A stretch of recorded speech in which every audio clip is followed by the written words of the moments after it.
বাংলা আবাস যোজনায় আবার দুর্নীতির অভিযোগ। ব্যাংক অ্যাকাউন্ট নাম্বার পাল্টে দিয়ে একজনের টাকা অন্যজনের অ্যাকাউন্টে ঢুকিয়ে দেওয়া হয়েছে বলেই অভিযোগ। তৃণমূল পরিচালিত গ্রাম পঞ্চায়েতের প্রধান উপপ্রধানের বিরুদ্ধে দুর্নীতির অভিযোগ তুলে সরব হয়েছেন প্রকৃত উপভোক্তারা। অভিযোগ অস্বীকার উপপ্রধানের। মালদার কালিয়াচকে ৩ নম্বর ব্লকের চড়ি অনন্তপুর গ্রাম পঞ্চায়েতের এই ঘটনায় শুরু হয়েছে রাজনৈতিক চাপানোতর। ইংলিশ বাজারের পর এবার কালিয়াচকে চড়ি অনন্তপুর। ট্যাব কেলেঙ্কারির আদলে আধার নাম্বার এবং ব্যাংক অ্যাকাউন্ট নাম্বার পরিবর্তন করে আবাস যোজনার টাকা লোপাটের চেষ্টা। প্রকৃত উপভোক্তার পরিবর্তে প্রথম কিস্তির ৬০,০০০ টাকা ঢুকলো অন্য উপভোক্তার অ্যাকাউন্টে। ফোনে টাকা প্রাপ্তির মেসেজ দেখে ব্যাংকে গিয়ে বিষয়টা নজরে আসে আদরি মণ্ডলের। তারপর বিভিন্ন দপ্তর ঘুরে জানতে পারেন তার টাকা চলে গিয়েছে অন্য অ্যাকাউন্টে। এরপর ব্লক দপ্তরে লিখিত অভিযোগ দায়ের করেন তিনি। আদরি মণ্ডল এবং তার পুত্র রমল মণ্ডলের সরাসরি অভিযোগ, এই দুর্নীতির সঙ্গে জড়িয়ে রয়েছেন এলাকার উপপ্রধান, মদত রয়েছে প্রধানেরও। অভিযুক্তদের শাস্তির দাবি করেছেন তারা। কি বক্তব্য অভিযোগকারী আদরি মণ্ডলের, শুনবো। ঘরে এসেছে, আমার টাকাটা মেসেজ আসলো, আমি টাকা তুলতে গেলাম তো টাকা নাই, অন্য নামে পুনাদরির নামে টাকা ভরেছে, জানি না তো কি কারসারি করেছে। আমার সবই মিলে গেছে, প্রধান উপপ্রধান মিলে কি কারসারি করেছে জানি না। আমার টাকা আমি খুঁজতে যাই, টাকা আমার নাই। বলছি আপনার মতো আরো কারো হয়েছে এরকম? হ্যাঁ, আরো অনেক কেউরি হয়েছে, ওরা তো গুরুত্ব দেয়নি। আমি আমার কাগজ আছে, আমার সবই কিছু আছে, আমি গুরুত্ব দিয়েছি। আমার জিনিস হারিয়েছে, আমি খোঁজাখুঁজি করতে লেগেছি। অভিযোগ করেছেন? অভিযোগ করেছি। কোথায় করেছেন? কোথায় করেছি? ভিডিওতে। অভিযোগ করেছেন? হ্যাঁ, ভিডিওতে সে আমি সব কাগজপত্র যা লাগে সব আমি জমা করে এসেছি। কবে মেসেজ পেলেন এরকম যে টাকা ঢুকে গেছে? মেসেজ 1 মাস হয়ে গেল। তারপর অ্যাকাউন্টে টাকা নাই? না, তো ঘুরে আসলাম, কি করবো, বোকার মতন ঘুরে আসলাম, এই কাণ্ড করলো। আপনার পাড়াতে আর কারোর সাথে এরকম হয়েছে? হয়েছে তো, ওরা তো গুরুত্ব দেয়নি বাবু, ওরা তো গুরুত্ব দেয়নি। হয়েছে এরকম? 2-3 জনের হয়েছে। এলাকায় বেশ কয়েকজনের সঙ্গে এই ঘটনা ঘটেছে বলে মেনে নিয়েছেন চড়ি অনন্তপুর গ্রাম পঞ্চায়েতের উপপ্রধান শ্যামল মণ্ডল। তবে তাদের বিরুদ্ধে ওঠা অভিযোগ অস্বীকার করেছেন তিনি। এবার শুনবো উপপ্রধান শ্যামল মণ্ডল কি বলছেন। হচ্ছে এই ঘরটা তো আবাস যোজনার ঘরটা তো আমাদের নতুন পঞ্চায়েতে আসার আমাদের প্রধান আমলের লিস্ট নয়, এটা হচ্ছে 2016-17 লিস্ট।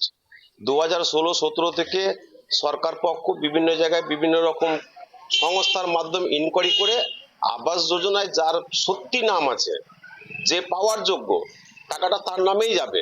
এবার ব্লক দপ্তর থেকে বা ইনকোয়ারি থেকে বা সুপার চেকিং থেকে কোথায় কার কি হয়েছে সেটা তো আমাদের মেম্বারদের বলার ব্যাপার নয় বা আমরা জানিও না। তবে আমরা ব্লক দপ্তরকে জানিয়েছি 2016-17 ঘরের লিস্ট, আগে আবাস যোজনায় যাদের নামে লিস্ট ছিল টাকা যেন তারাই পায়। এখানে কোনো মেম্বার প্রধানের কোনো রকমের গাফিলতি নেই, যার নামের টাকা সেই যেন পায়। বুঝছি।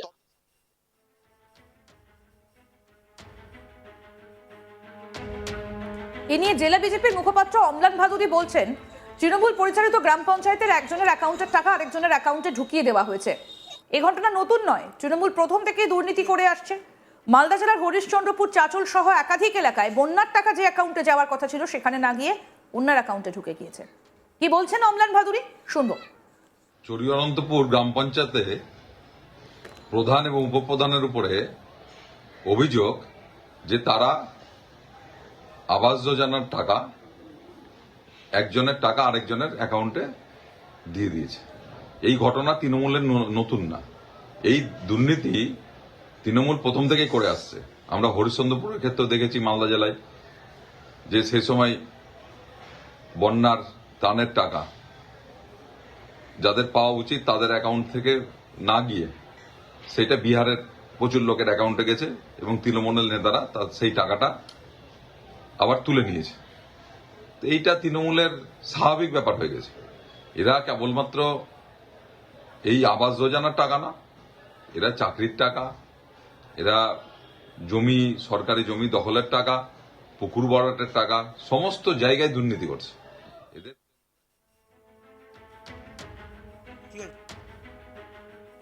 এই বিষয়ে জেলা তৃণমূল কংগ্রেসের মুখপাত্র আশিস কুণ্ডু বলছেন, চুরি অনন্তপুরের ঘটনা আমাদের দল কোনোভাবেই বরদাস্ত করবে না। কি বলেছেন আশিস কুণ্ডু, শুনবো।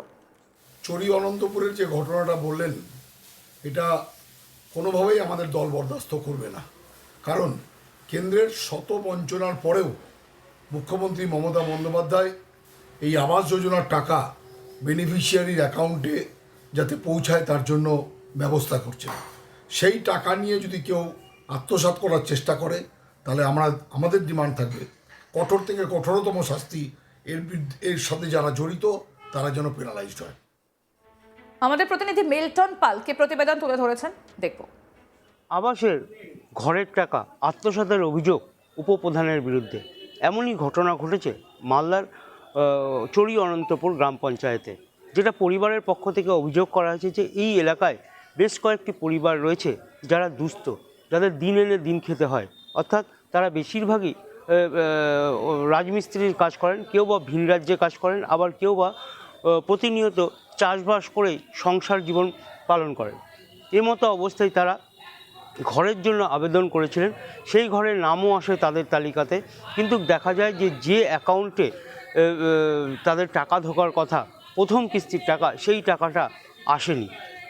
সেই অ্যাকাউন্ট নাম্বার অন্য ঢুকিয়ে অন্য নাম দিয়ে সেই টাকা তুলে নেওয়ার অভিযোগ উঠেছে উপপ্রধানের বিরুদ্ধে। এই পরিবারের আরও অভিযোগ যে এই টাকা তারা দেখতে পাচ্ছেন তাদের মোবাইল নাম্বারে মেসেজ আসছে, অথচ তাদের হাতে নেই। বিষয়টি তারা স্থানীয় যে ব্যাংক কর্তৃপক্ষ, সেই ব্যাংক কর্তৃপক্ষকে জানান। সেই ব্যাংক কর্তৃপক্ষ থেকে বলা হয় যে সেই টাকা তাদের অ্যাকাউন্টে নয়, অন্য অ্যাকাউন্টে চলে গিয়েছে। এরপরে বিষয়টি নিয়ে ব্লক দপ্তরেও এই দুস্থ পরিবার যান এবং সেখান থেকেও জানতে পারেন যে তাদের অ্যাকাউন্ট নাম্বার থাকলে, তাদের ফোন নাম্বার থাকলেও অ্যাকাউন্ট নাম্বার অন্য রয়েছে এবং সেই অ্যাকাউন্টে টাকা চলে গেছে। বিষয়টি স্থানীয় গ্রাম পঞ্চায়েত, চরিপুর অনন্তপুর গ্রাম পঞ্চায়েতের যারা রয়েছেন প্রধান উপপ্রধান সবাইকে জানানো হয়, কিন্তু তারপরেও দেখা যাচ্ছে সেই টাকার কোনো সুরাহা করা হয়নি। তাই স্বাভাবিকভাবেই তারা চিন্তিত রয়েছেন। শুধু একটি পরিবার নয়, 4 থেকে 5টি পরিবার এই ধরনের ঘটনার শিকার হয়েছে। কার্যত এই ঘটনার শিকার যিনি হয়েছেন উপপ্রধান চরি অনন্তপুরের শ্যামল মণ্ডল, তিনি সমস্তটাই স্বীকার করে নিয়েছেন। তিনি জানিয়েছেন যে এই এলাকার বেশ কয়েকটি পরিবারের এই ধরনের ঘটনা ঘটেছে, তবে তাদের যখন পঞ্চায়েত ছিল না সেই সময় এই ঘরগুলো নির্ধারণ করা হয়েছিল এবং তারপরে সেখানে যে তদন্ত করে, সেই তদন্ত করে তারপরে তাদের নাম এসেছিল। কে বা কী কারণে এই টাকা তারা পেলেন না তার জানা নেই, তবে তারা যে অভিযোগ করছে সমস্তটাই ভিত্তিহীন এবং মিথ্যা। কী কারণে করছে তার জানা নাই। আর এই ঘটনা নিয়ে ময়দানে নেমেছেন বিজেপির পরিষ্কার বক্তব্য, এই ধরনের ঘটনা একমাত্র তৃণমূল কংগ্রেসই করতে পারে। কেননা আমরা প্রথম থেকেই সরকার গড়ার পর থেকেই দেখে আসছি একের পর এক দুর্নীতির শিকার হচ্ছে সাধারণ মানুষ, আর এই দুর্নীতির পেছনে রয়েছেন তৃণমূল কংগ্রেস। আর সেই কারণে একের পর এক যে দুর্নীতির পাহাড় তাদের দেখা যাচ্ছে। এখানেও এই আবাসের টাকা যে এক অ্যাকাউন্ট থেকে আর অন্য অ্যাকাউন্টে চলে গিয়েছে, এর ক্ষেত্রেও খোঁজ যদি ভালোভাবে করা যায় তাহলে দেখা যাবে তৃণমূল কংগ্রেস এর পেছনে রয়েছে। সমস্ত ক্ষেত্রেই তারা চুরি জোচ্চুরি করে আসছে একের পর এক। এর জবাব সাধারণ মানুষ দিতে শুরু করেছে, আরও দেবে। যদিও তৃণমূলের জেলা মুখপাত্র যিনি রয়েছেন তিনি সাফ বক্তব্য যে এই ধরনের ঘটনা যারা করবে বা ঘটাবে দল তাদের বরদাস্ত করবে না, এবং যেখানে কেন্দ্রীয় সরকারের বঞ্চনার পরে মমতা ব্যানার্জি এই ঘরের টাকার ব্যবস্থা করছেন, সেখানে যদি দলের কেউ যুক্ত থাকে তার বিরুদ্ধে শাস্তি হবে এবং আইনগত ব্যবস্থা নেওয়া হবে। আরও আপডেট পেতে দেখতে থাকুন আজ তক বাংলা, সাবস্ক্রাইব করুন, নোটিফিকেশন পেতে বেল বাটন অপশন প্রেস করুন।